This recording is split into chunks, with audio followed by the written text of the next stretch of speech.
Hi Amanda, Laurie here. Just going over the stretching routine with you. I've done some research into some of the stretches, and here's a little routine that I recommend you do prior to your morning workouts. So it'll be a combination of dynamic and static stretching. So to begin with, because you're just kind of out of bed, I would just work on the feet and the ankles. You can take a seat, props. I would have a wall handy, mat, blocks, strap, and a chair or a couch, as you can see. And just start with the foot. So we're really getting into the toes, the ankle, and both directions. So just warming up. Every joint will go from basically feet to head, whole body. And because it's early in the morning, you're just getting going, it's really a good time of the day to do this in combination with your strength workout.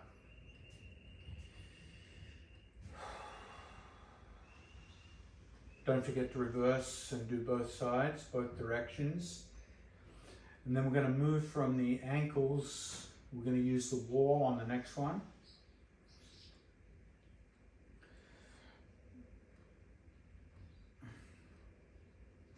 And move into the lower legs, the calf muscles. Very simple stretch. It'll be less dynamic, but we can make it dynamic. So you come up to the wall, elbows against the wall, stepping the feet out, and you're starting to push the hips towards the wall. And you'll feel this in the calf muscles. So it's a nice deep stretch, working the lower legs. Also gets into some plantar flexion in the ankle, and a nice stretch in the Achilles.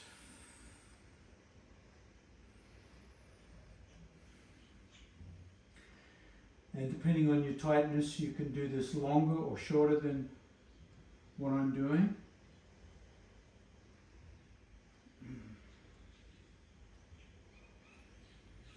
And release. Moving into the hamstrings. So there's different ways we can come into the hamstrings. So I like to use the mat on this one and the strap. Classic tree pose. Start with the foot back. You've got the nice calf stretch already, so you can start to hinge forward. And we make this a little more dynamic. I've got tight hamstrings today, so I'm going to make it dynamic. Hinging by pulling on the strap, coming forward.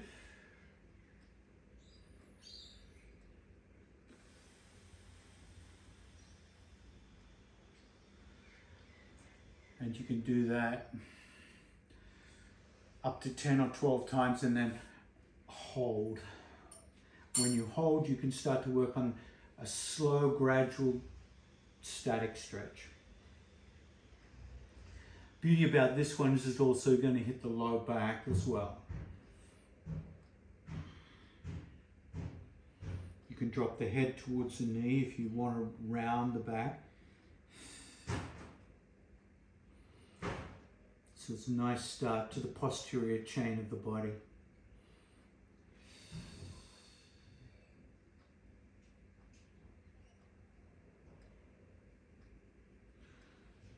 And changing legs.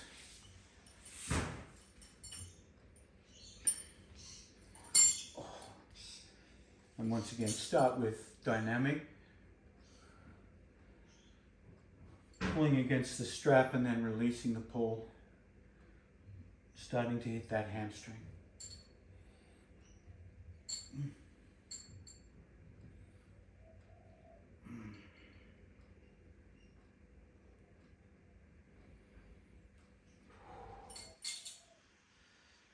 once you've hit the static part of the stretch,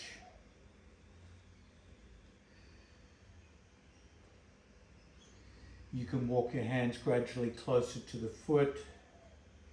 You can drop the head towards the knee.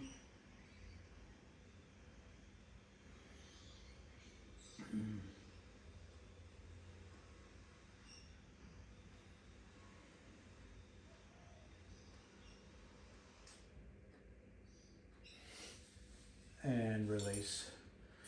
And from there, I think we're moving into adductors or quads.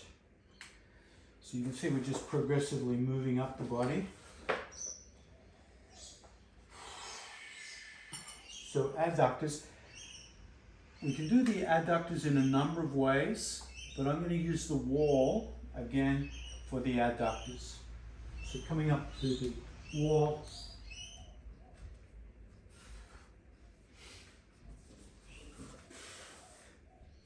bring the buttocks up against the wall.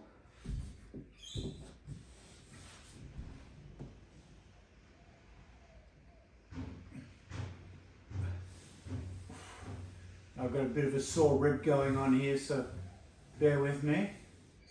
And we'll start with dynamic adduction, out and in.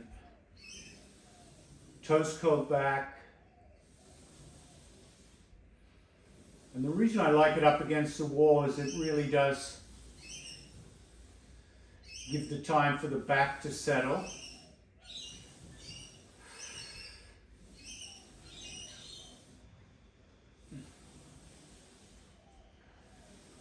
And then you can go into your static. Hold open. And with the static, there is the potential here to push against the quads.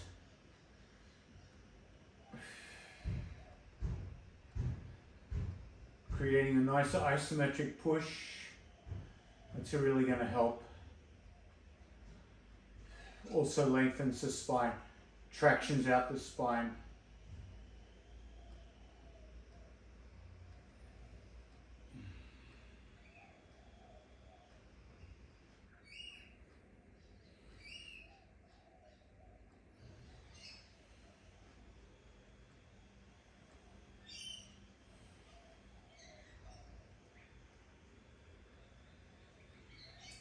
So while I've researched these stretches for cyclists, I've also modified them a little bit to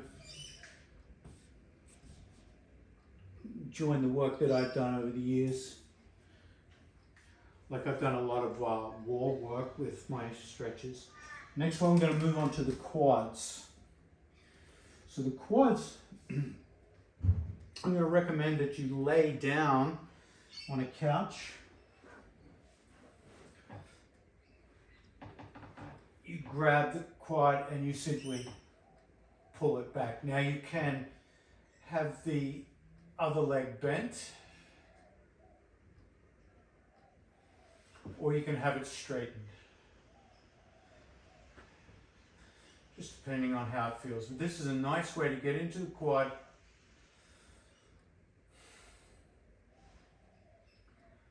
Using a table to lay on. And you can pretty much get as much quadricep stretch as you like here. And you can see I've pretty much gone for a direct static stretch rather than a dynamic movement to get there. Over time you can arch the back more and bring it back more.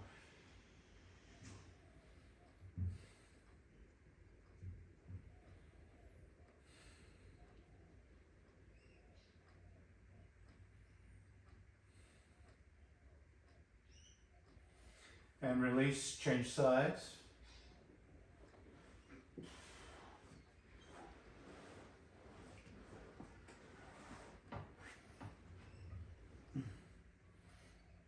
And once again, you have the option of straightening the other leg or keeping it bent.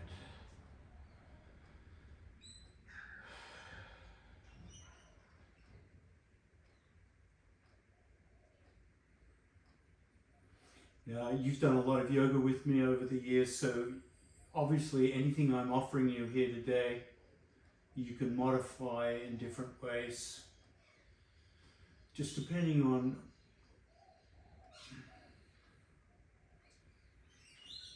what's available to you in terms of props.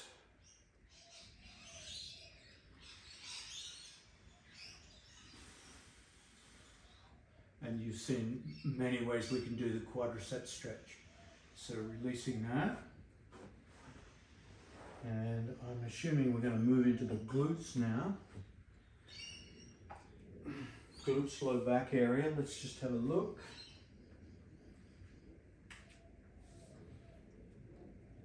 Hips and glutes, and good old pigeon. So there are many ways to do pigeon. You can do pigeon on the back. You can do it in the traditional form on the mat. And I like to do a bit of cat and cow and pigeon. It's a nice way to get into it. So you start with dynamic movement.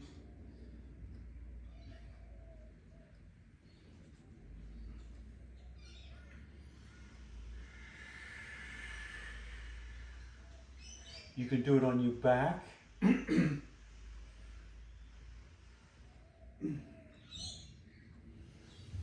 then come down into your traditional pigeon. Come into the static part of the stretch.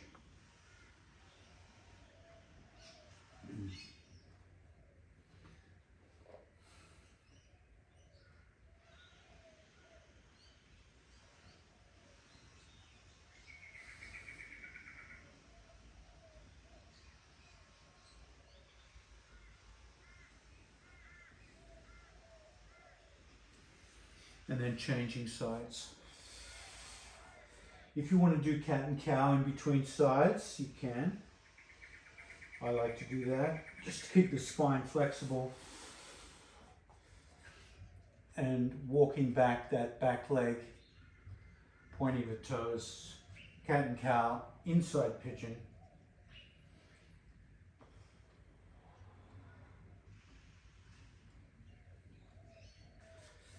And down.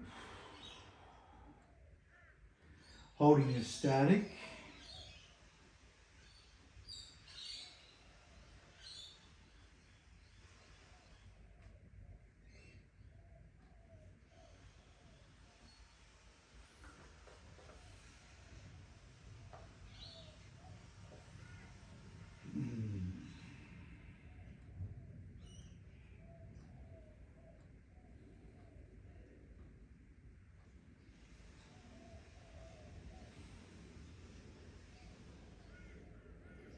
Well, this feels good.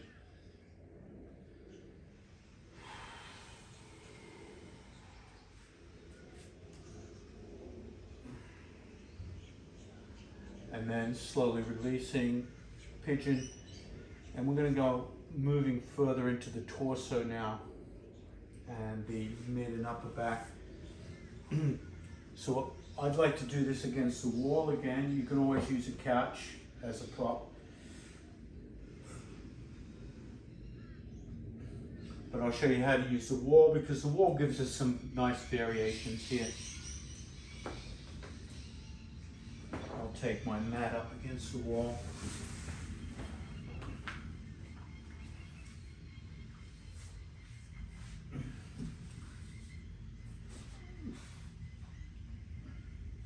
Oh, watch my ribs.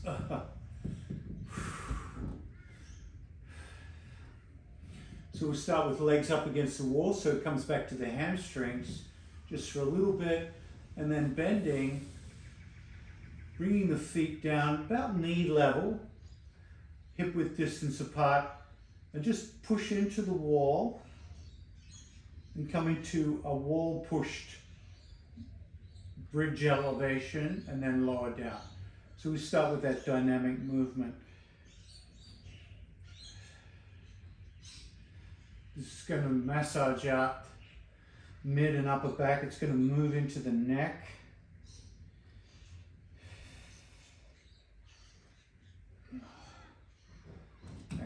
even though I'm struggling a little bit with my rib. The next time you come up, prop up the kidney area with the hands, and you can lift one leg up and over and then the other.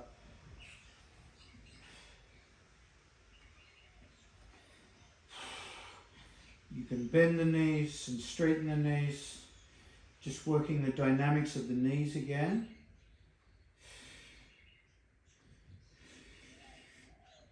And you can play around here. You can do adduction. You can remain still. You can go into plow.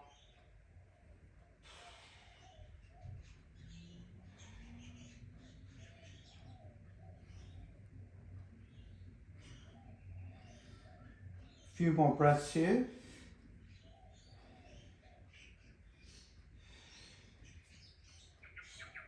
When you come back, just come up against the wall, 1 foot at a time.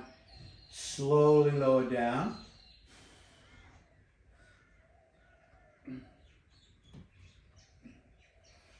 Oh man, my ribs. Maybe turn the head left and right a few times.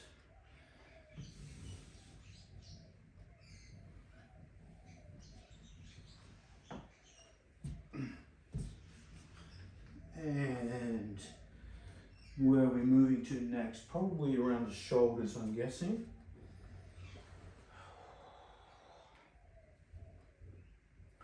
The upper back. So here's a nice one with the upper back.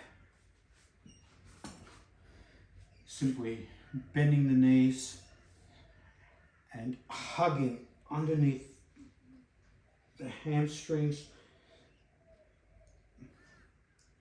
dropping the chin to the chest, squeeze, and you can walk the feet out a little further. That's going to increase the traction right down through the spine, mid upper back.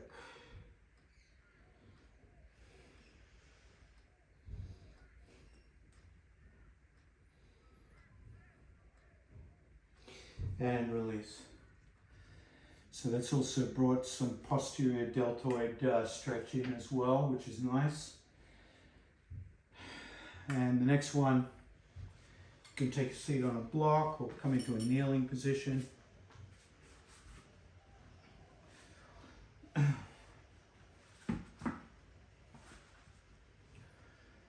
And take the right hand behind the back. Grab the right wrist with the left hand so you've got a little chicken wing here with that left elbow. Drop the left ear towards the left shoulder. And we'll add a little dynamic component here with some head nods.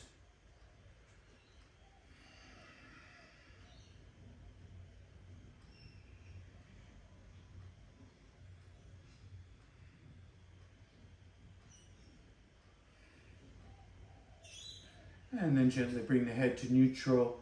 Chicken wing the other side, so bringing left hand behind the back, right elbow sticks out, and dropping the right ear towards the right shoulder. Drop the right shoulder if it's hunched, and you can start your head nods on this chicken wing here.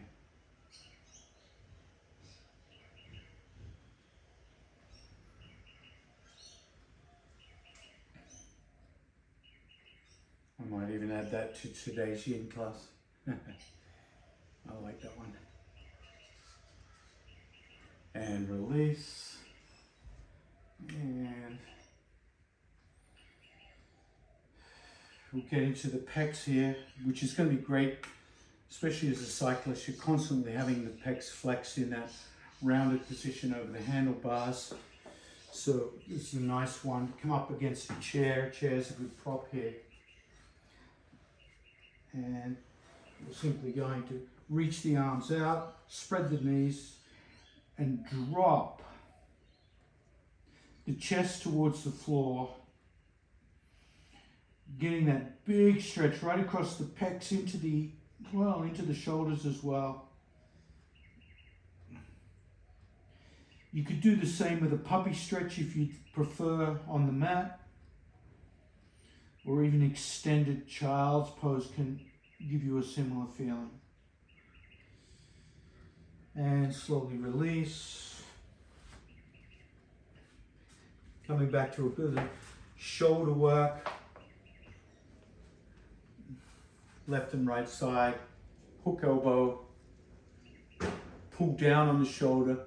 I like to turn the head, keep the neck engaged as you create that. You could start with a bit of dynamic movement if you like, if it's tight, but then come into that static pretty quickly. Firstly one side, and then the other.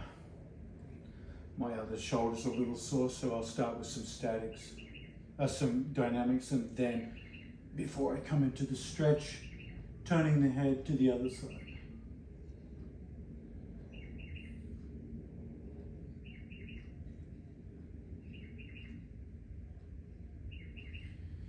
And release. And finally, wrists and forearms, reverse hand, cat and cow. So fingers point towards the knee, cat and cow.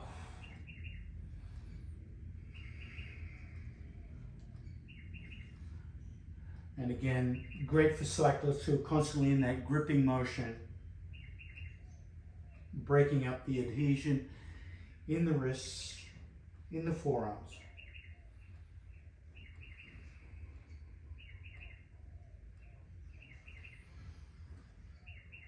Now you should be ready to do your resistance training workout